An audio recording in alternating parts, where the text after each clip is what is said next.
Did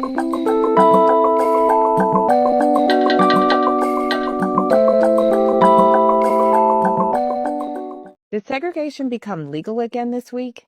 I'm Cara Fontano, and I'm a civil rights lawyer. Let's talk about it. Earlier this week, news headlines began going around talking about whether or not an executive order signed by President Donald Trump actually rolled back the clock on segregation. The reality is, although it made a lot of headlines, that order really didn't do much of anything. The executive order that Donald Trump signed actually talked about whether or not there needed to be language in every federal contract prohibiting segregation. But it did nothing to disturb all the laws that are currently on the books discussing segregation and prohibiting racial discrimination. So despite removing that language from contracts, it's actually quite redundant. There are several laws on the books that prohibit racial discrimination in the United States, some of which prohibit racial discrimination in housing, in contracting, and in the workplace. And nothing that Donald Trump wrote in any executive order will disturb that. The only way for an existing federal law to be overwritten is for either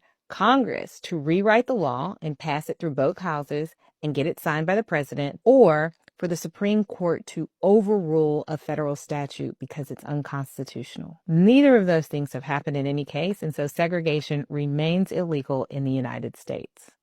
I'm Cara Fontano. Follow me for more content like this about your rights. The fact that those segregation laws will roll back and he's trying to dismantle the Department of Education, do you know the implications that that's about to have on us? There are a few things you need to understand about race, education, and segregation. Thing one, redlining. In the 1930s, the federal government Homeowners Loan Corporation decided to create these maps. And they were going to highlight the spaces that were worthy of investment, highlight the ones that were unworthy of investment. If you can see here, the ones in red were deemed hazardous. Guess who lived in those neighborhoods? I'm going to give you time to answer this one, class. Yes, brown and black folks. And of course, the best neighborhoods were worthy of the most investment. What does this have to do with education and segregation? Well, let me cook. And this is why I'm not kikiing with y'all when y'all make those segregation videos. Like, we don't care. Baby, you got to. This is why many school districts are not open enrollment, meaning that they have attendance zones. Attendance zones mean that children go to schools that they are close by. They go to schools in their neighborhood. We all know this. That's why some of y'all have to use a different address to sign your kid up for school because you want them to go to a different school. How do you think these schools have defined attendance zones? What do you think school districts are using to define attendance zone? Quick. We running out of time. Yes. They're using redlining maps. They don't openly admit this. A lot of them don't know that they're doing it. But that's exactly what it is. All you gotta do is look around. The truth is in your face. I'm gonna go ahead and read your mind, and I know that the next thing you're gonna say is, well, if all of these things were already in place and they already happening, right? How would rolling back segregation in 2025 and dismantling the Department of Education affect us in a negative way? But what the Department of Education does is federally fund some of these disparities, right? Let's use our redlining. A teacher that would have been teaching in a red line zone would essentially make the same salary as a teacher who was teaching in a green zone. If the Department of Education is dismantled, that won't be a thing anymore. The pay gap is so real. Paraprofessionals, they won't be funded. People who come in schools and do vocational therapy, special education teachers. When schools start to cut funding, the federal programs go first. Y'all got to understand something. Even in these red line zones, 90%, that data could be old because that was the last time I checked, but 90% of your student educators, if you are brown and black, they don't look like you. You know why? Because even the people over these districts, these red line districts, they don't look like you. So there is no representation. And if discrimination goes unchecked, that's when you're about to see a lot of our kids getting expelled from school because of bad behavior. Our children get IEPs based off behavior alone because the majority of the people they're educating them don't look like them. They cannot empathize with your children. This won't only affect children in public school. The Department of Education also funds child care. So if you are on a subsidy program and the government is paying for your child to go to school, or you're paying a portion of your child's tuition to attend a daycare, or let's say your kid in pre-K, they're going to cut the funding for those programs. The Department of Education funds those programs. And if you don't have anybody to watch your children, then how you going to go to work? If we do not become a source in our own communities, because we know we got to get the work done, because a lot of us do this, but our hands ain't doing nothing. A lot of us running our mouth about what need to be done, but you're not actually active in your community. If you do not start getting your hands dirty, we're donezo. I don't encourage anyone to do anything that will cause harm to the community, but do you need to be putting things in place? Do you need to be making sure that you and the people around you have access to things? Do you need to be making sure you got your people's back? Yeah. It blows me because y'all in the matrix. Y'all want all this reform, but you ain't willing to be no tool. If we don't become what our community needs, you about to see real quick in real time how ain't nothing funny.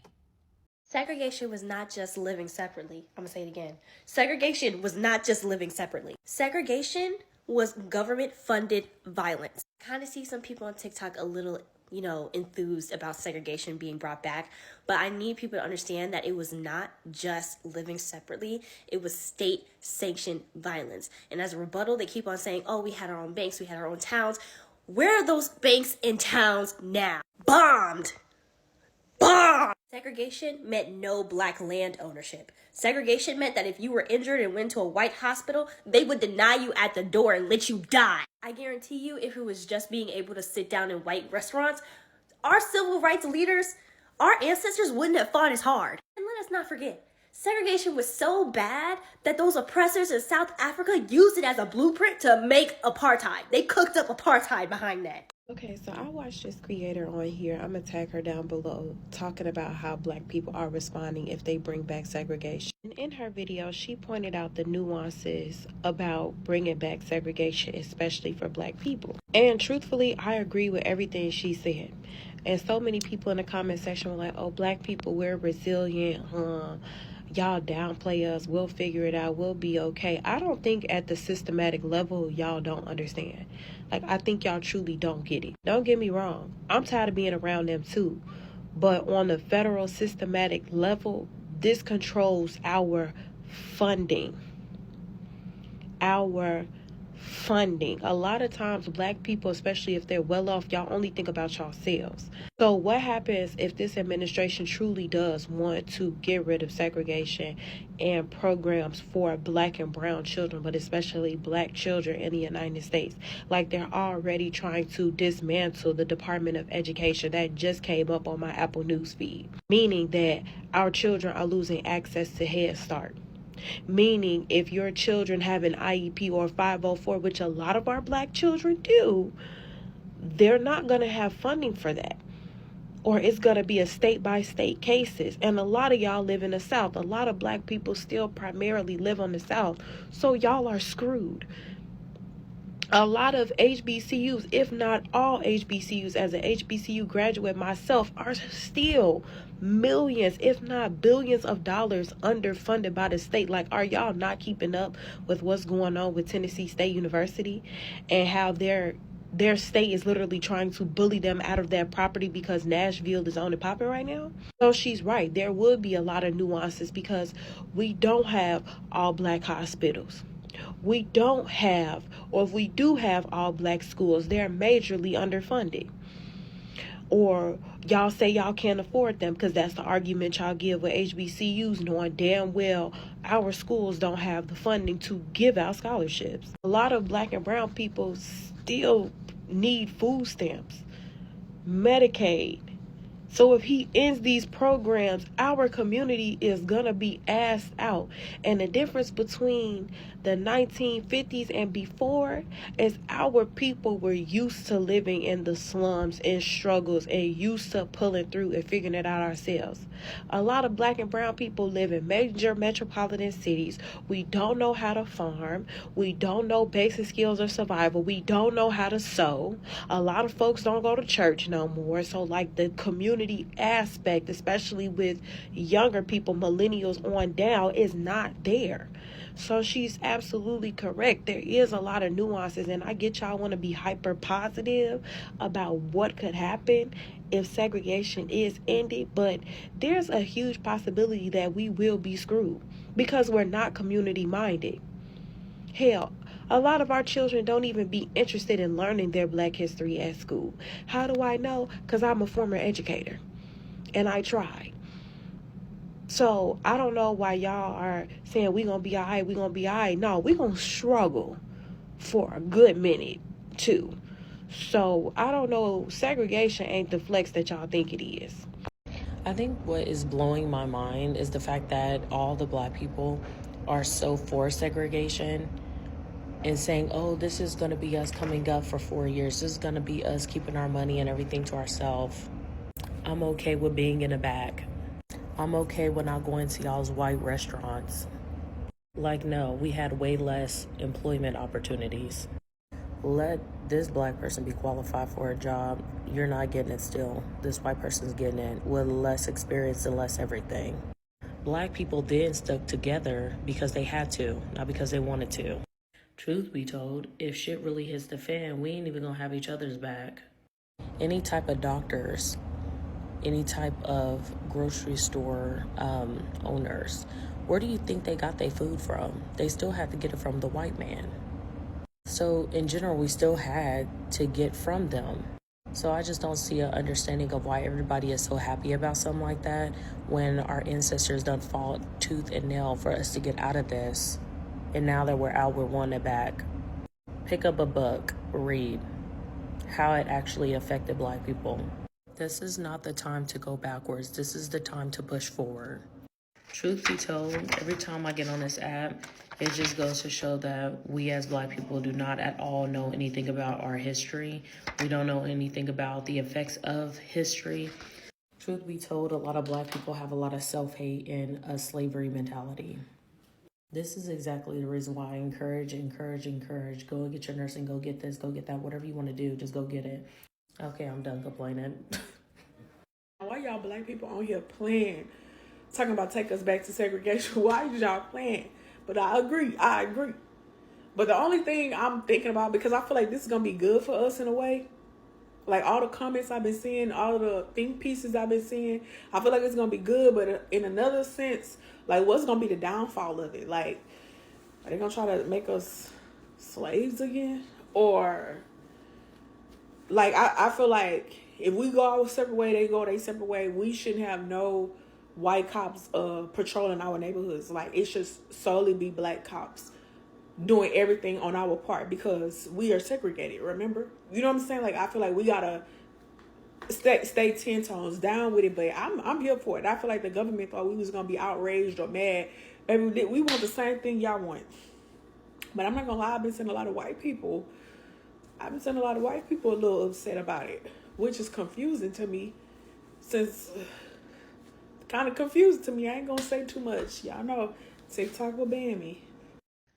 Okay, look, yesterday I did a video and I was a little bit upset about this segregation thing. And only because it brought back some memories. I'm 60 years old and I remember getting on a bus with my mom when I was maybe 3. And we drove back to Texas. We were going to Beaumont, Texas, to be exact, to visit my grandparents. And we stopped over in a small town, I don't remember the name of the town, for a break. My mom got off the bus and she was going into, I think it was a burger stand or a place to get food. And the lady told her that she could pick up the food from the back, to walk around back and we could get our food from the back. My mom refused to and she got back on the bus. We had a white bus driver that actually went in, purchased us food, and bought the food out and onto the bus for my mom and myself. But my mom was so angry. She said she would rather drive from California to Texas and starve than to walk to the back of a building to get food. And that is where all that emotion came from. This is 2025, and I know this can never and will never happen again. It can't. Not here in the United States. We cannot go back there. We cannot ever see that again. That was horrible. And I remember that. And I was only maybe 3 at the time.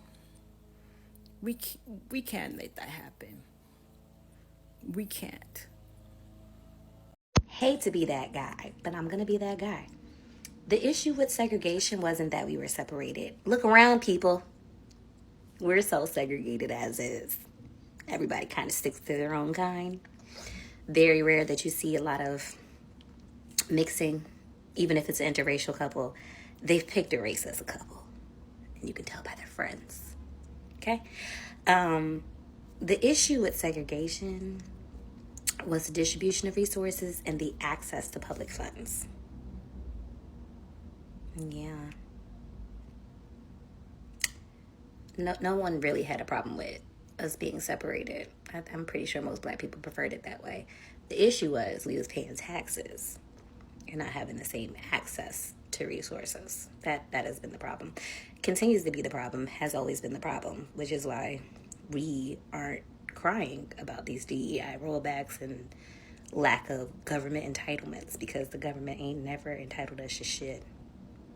And if I said that the reason black people aren't pressed about segregation coming back is because it never actually ended for us, would y'all jump me? I don't care if y'all do, because I like to tussle, but like, it never actually ended for us. It ended officially, like, you know, in the grand scheme of things, but like, it never actually ended for us. There are still communities that we still can't access. There's still places we still can't go, and if we do go, they make it very clear that they don't want us there. And like, redlining's still a thing, being barred from loans, you know, it's still an active thing. And I don't mean to laugh, but I'm just a little bit confuzzled as to why everyone's like, why aren't black people more mad about this? I don't know, maybe because it's always been happening to us and it never actually stopped. Or maybe it's the fact that we still have living relatives and actual living history in our families telling us that, like, hey, here's what happened, here's how it happened, here's what it was like, here's what we did, and here's how you can do better next time if they bring it back in full force on an official elective level.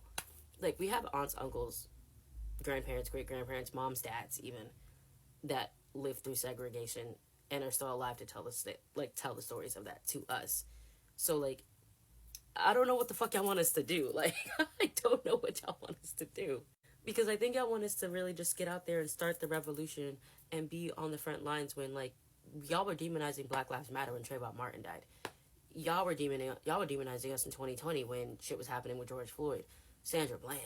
Oh my God, who else? Breonna Taylor. Like, y'all stay on the wrong side of history, and black people are continuously on the right side of history, and we're not gonna fall for it anymore. Because I think what y'all really want is black people to be, again, the face of the movement, boots on the ground, doing the active work, and being the ones dying on the front lines. And then y'all are the ones to reap the benefits afterwards. Because, like, I haven't heard a peep from the Hispanic community. I haven't heard a peep from the Asian community. Haven't heard a peep from the Arab community. Haven't heard a peep from the immigrant community. Like, y'all are quiet. And eerily quiet at that. What I'm giving a little side eye to, because why is that? Because segregation is not only going to affect black people, it's going to affect all of us. And the sooner y'all get hip to that, the sooner y'all will have this realization, and I don't know, use the term here that the right has demonized, get woke. Because we've always been woke, like, because it's always been happening. So, like, I don't know what to say to y'all, and I honestly don't care to know what to say to y'all, because, like I said, we're resting, and this is not something that I think we actively want to be a part of until it's time to be a part of it. Because we're still doing the work in our communities and still building and fostering communities and doing organized grassroots and building ourselves up to be able to prepare to fight for this. But, like, it's not going to be at the expense of us, if that makes sense. And I also just would like to remind everybody that Trump was 18 when segregation ended. Like, 18 years old. Just like how I said, we have living history in our families of people who can tell us firsthand accounts. That man was 18 years old when segregation ended. So of course he's going to want to bring that back to his childhood, because that's his formative years. But that's really all I'm going to say on that. Discuss amongst yourselves in the comment section. I might chime in, I might not, but I'm going to go back to laying down and enjoying my black ass. You know, I saw this video where this black woman basically was calling out the black community, saying that, you know, we are being lazy right now by resting, okay? And she referenced, what happened to the black twins, and that we need to be basically more mindful and speak out about the things that are happening in the black community. That being on a break, shouldn't mean basically that we've checked out. And what I want to say to that, of course, as a black woman, we have not checked out regarding things that have happened or that are happening in our own communities. But I feel that with this movement of rest, what we're doing is we're being more strategic about how we are handling things. There is a strategy behind this. But then also, what's really great about this as well is that we are doing things for ourselves that we should have been doing. We are getting degrees. We're loving on our family. We're building community. Because we are on rest does not mean that we don't give a shit. But what we are learning is that what we have done previously was not hitting. It wasn't hitting. So now we are working on strategy on how to go forward. We as black folks are having to heal from years of trauma, and also from the most recent trauma and the trauma that we're going through during this administration. That doesn't mean that we don't give a fuck about each other. That's not what that means. Let me get this straight. People are putting together a 1,000,000-person march next month at some point. I don't know. I don't really care. To go to Washington, D.C., where we don't need to be, to protest the person that put in the White House. Are we expected to be there? Because, baby, we are asleep, honey. We are like this. We're resting. We did what we were supposed to do. Figure that shit out.